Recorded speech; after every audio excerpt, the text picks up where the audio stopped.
En un refrigerador solemos conservar nuestros alimentos más perecederos. Ese sería el uso normal que se le da a estos electrodomésticos. Sin embargo, Jeffrey Dahmer no guardaba precisamente alimentos en su refrigeradora. Él la usaba para guardar los restos de sus víctimas, a quienes conquistaba, mataba y luego se las comía. Dahmer satisfacía sus deseos sexuales más bizarros con hombres, pues desde muy joven sintió inclinación hacia el homosexualismo. Los motivos de su comportamiento aún no se han determinado, pues Dahmer vivió una infancia sin traumas y fue amado por sus padres. Lo cierto es que sus crímenes estremecieron a todos en Estados Unidos y al mundo, por lo que fue denominado el caníbal de Milwaukee.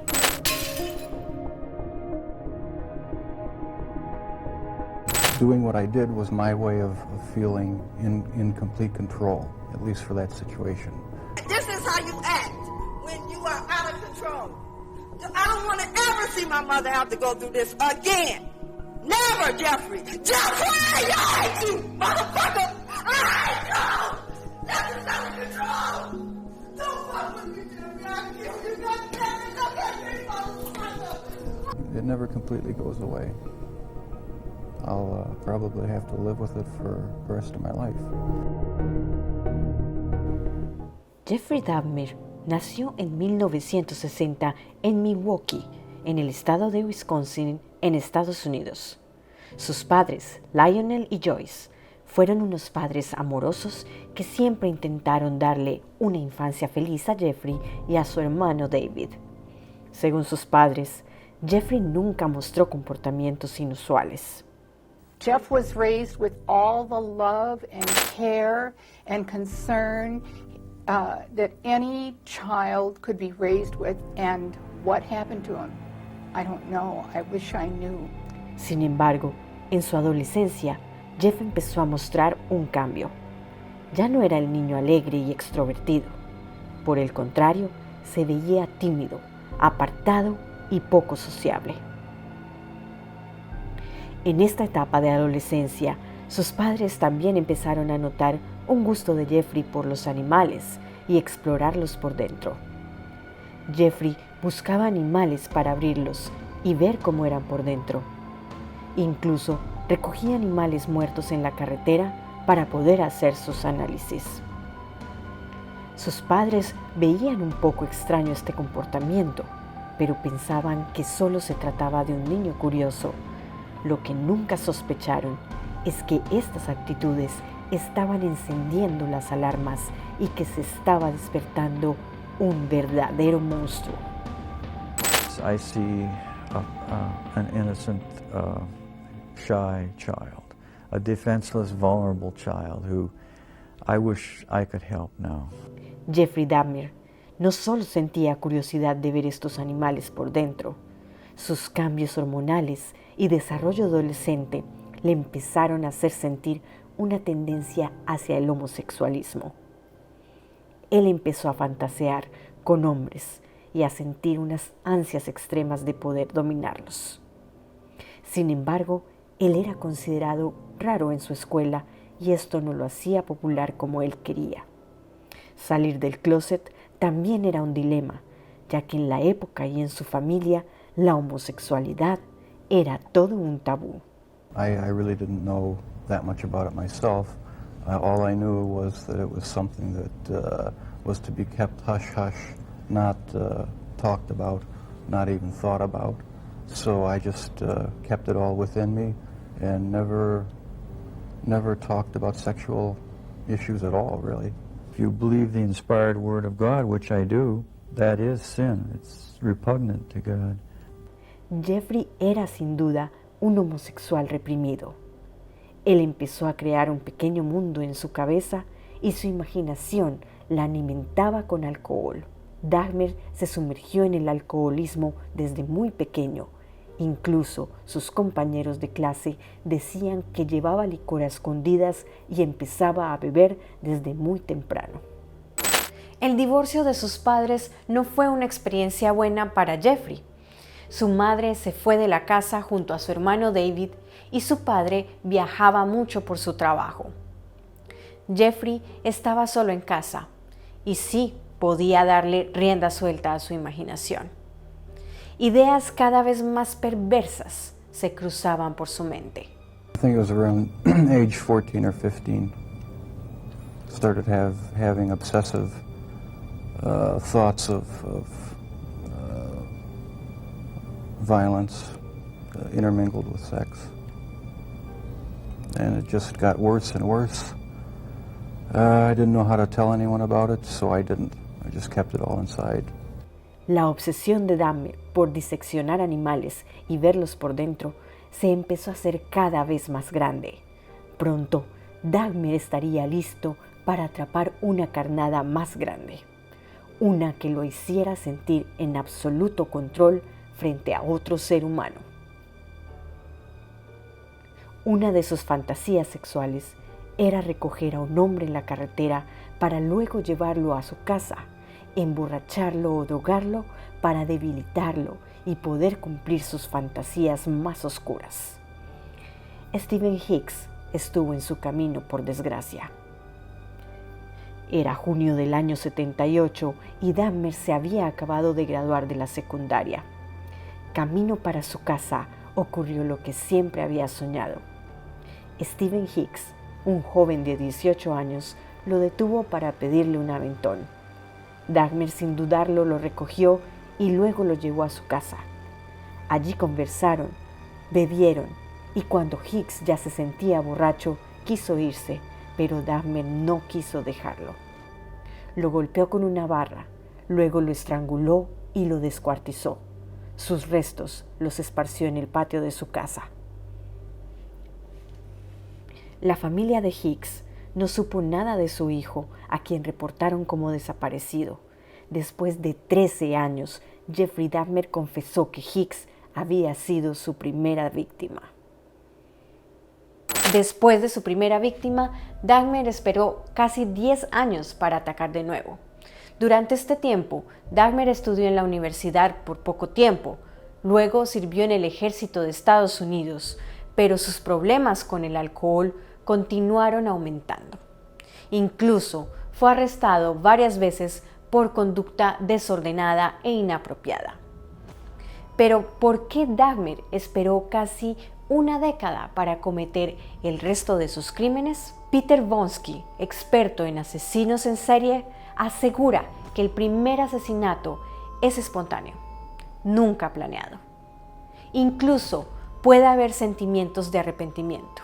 Una vez pasan la fase de la primera vez y vuelven a sentir esos deseos, es difícil de parar y se convierte en una conducta normal para ellos. Dahmer no solo superó su primer asesinato, sino que su modus operandi fue cada vez más macabro. Dahmer iba a bares gay donde conquistaba o le pagaba a hombres para que cumplieran sus fantasías. Muchos de ellos corrieron con la suerte de volver a sus casas, pero otros empezaron a ser parte de la colección de Dahmer, pues los encontraba tan atractivos que quería tener por lo menos una parte de ellos. No, the killing wasn't the objective. I just wanted to have the person under my complete control to do with as I wanted. It's not easy to say that, but that's what the motive was.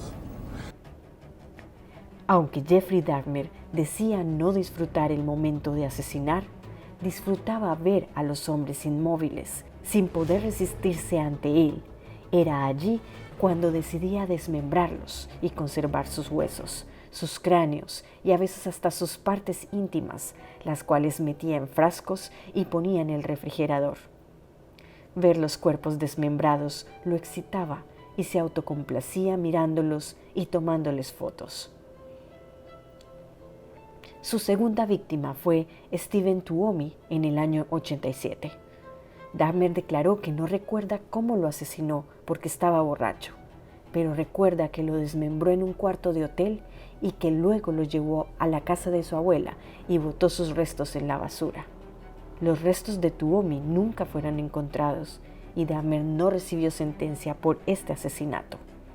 Para 1990, Dahmer ya había asesinado a 12 hombres usando el mismo método de drogarlos, estrangularlos, desmembrarlos e incluso comerlos. El canibalismo lo implementó ya que guardar sus cráneos y huesos no era suficiente para sentirlos como parte permanente de él. That was another step. It made me feel like they were a permanent part of me. Besides the just mere curiosity of what it would be like, it made them feel that they were a part of me, and it gave me a sexual satisfaction to do that. Todos los asesinatos de Dahmer causaron estupor. Sin embargo, hubo uno que causó controversia y fue el de Conerak Sinthason-Fon, una de las víctimas más jóvenes de Dahmer. Con tan solo 14 años, la familia de este joven ya había tenido la pesadilla de conocer a Dahmer. En 1988, Jeffrey había sido condenado y puesto en libertad condicional por agredir sexualmente a otro niño de 13 años. Ese otro niño era nada más y nada menos que el hermano mayor de Conerak. Pero esa coincidencia no fue precisamente lo que causó controversia. Conerak fue abordado por Dahmer a la salida de un centro comercial y le ofreció dinero a cambio de posar desnudo para unas fotos, a lo que el adolescente de origen tailandés accedió. Una vez en el apartamento de Dahmer, Conerak posó para la Polaroid del asesino. Luego de esto, Dahmer le ofreció al joven una bebida mezclada con un medicamento para la insomnia. Conerak perdió el conocimiento y completamente vulnerable estaba en el estado perfecto para que Dahmer tomara control total de él. Como parte de sus múltiples experimentos, Dahmer quiso volver a sus víctimas tipo zombies y les inyectaba ácido hidroclorídico en el cerebro, un procedimiento que podría causar daños irreversibles en las personas. I tried to create living zombies with uric acid in the drill. Conerak sobrevivió y despertó al día siguiente de esta perversa noche. Dahmer había salido a comprar unas cervezas. El adolescente, aún drogado, escapó como pudo y fue reportado por una testigo que lo vio caminando desnudo por el área de los apartamentos donde vivía el monstruo Dahmer, y con un comportamiento extraño que minutos más tarde colapsó en el piso.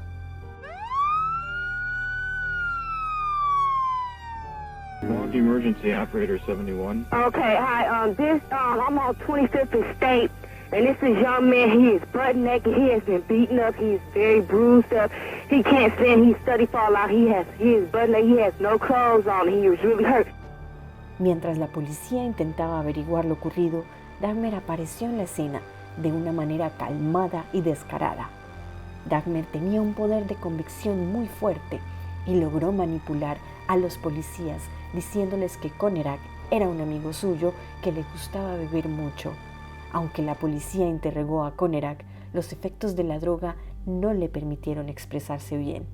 Esto fue aprovechado por Dahmer, quien se mostró completamente amable y cooperativo con los oficiales, quienes creyeron toda la historia contada por Jeffrey Dahmer.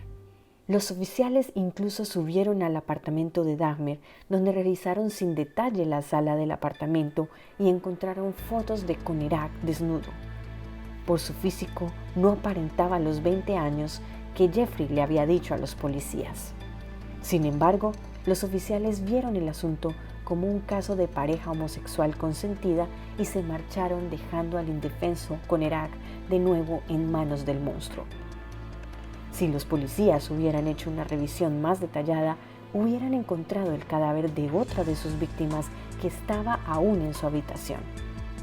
Conerak fue asesinado por Dahmer 30 minutos después de haber sido dejado por los policías de nuevo en el apartamento de este asesino. Después de Conerak, Dahmer asesinó a 4 hombres más, hasta que el 22 de julio de 1991, Tracy Edwards, un hombre de 32 años y quien era la siguiente víctima potencial, logró escapar. He told me to lay down, face down, put both of my hands behind my back because he changed again at that point, like he got more aggressive at that time. Okay, now but tell us, did he still have the knife out? Yes, he still had the knife. And what did you do? Okay, I kind of like laid on my sides for some reason. I guess God told me not to lay flat down or let this person handcuff me, so I didn't. So you were trying to stop that from happening, but you got Right. down on the floor. Right. What did he do? He kind of laid across me, put his head across my chest at that point. What was he doing with his head? Pardon me? What did it appear to you he was doing with his head? What was he trying to do? Like he was listening to my heart, because at the point he told me he was going to eat my heart at that point. Tracy Edwards aún estaba drogado, pero no lo suficiente y tomó fuerzas para forcejear con Dahmer. Cuando Edwards escapó, logró avisar a una patrulla de la policía que pasaba por el lugar. Los policías esta vez iniciaron una revisión detallada del lugar, ya que un olor desagradable podía sentirse. Cuando entraron, los oficiales encontraron un escenario que no olvidarán el resto de sus vidas. Fotos de cuerpos desmembrados, una cabeza tirada en el piso, un refrigerador con bolsas llenas de carne humana, corazones, 3 cabezas, un torso y varios órganos. En la alacena habían varios químicos y otros cráneos. Y en una mesa habían 2 manos, un pene y unos testículos como asimilando trofeos. En la investigación se hicieron más hallazgos desagradables. El monstruo por fin había sido atrapado y muchas familias iban a saber el triste final de los desaparecidos. Dahmer confesó todos sus crímenes y fue condenado en 1992 a 957 años en prisión en Wisconsin y a cadena perpetua en Ohio. El caníbal de Milwaukee se mostró arrepentido e incluso pidió perdón a los familiares de las víctimas. Your Honor, it is over now. This has never been a case of trying to get free. I didn't ever want freedom. Frankly, I wanted death for myself. This was a case to tell the world that I did what I did not for reasons of hate. I hated no one. I knew I was sick or evil or both. Now I believe I was sick. The doctors have told me about my sickness, and now I have some peace. I know how much harm I have caused. I tried to do the best I could after the arrest to make amends, but no matter what I did, I could not undo the terrible harm I have caused. Aunque Dahmer tenía un poder de convicción muy grande e incluso era amable al momento de las muchas entrevistas que le hicieron, no muchos creyeron en su arrepentimiento, especialmente uno de sus compañeros de prisión, Christopher Scarver, quien en 1994 golpeó 2 veces a Dahmer en la cabeza con una barra para hacer pesas. Coincidencialmente, el caníbal de Milwaukee fue atacado exactamente como su primera víctima. Jeffrey Dahmer murió camino al hospital, pero sus crímenes aún siguen siendo conocidos y ha sido denominado el peor asesino caníbal de la historia de Estados Unidos. Dahmer asesinó a un total de 17 hombres y fue tildado de racista, ya que la mayoría de sus víctimas fueron hombres morenos. Sin embargo, él siempre lo negó, diciendo que no le importaba su raza, que lo único que le importaba era que fueran atractivos. I'm glad that it's over. There's nothing, any words I say to the victims' families are just going to seem trite and empty. I don't know how to express the regret, the sorrow,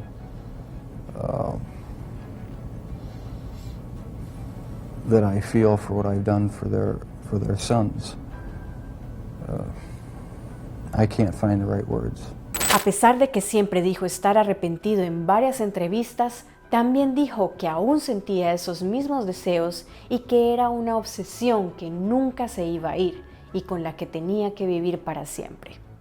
Para fortuna de muchos, el monstruo ya no está y no podrá hacer más daño. Soy Paola Camacho y esto es A la sombra del asesino.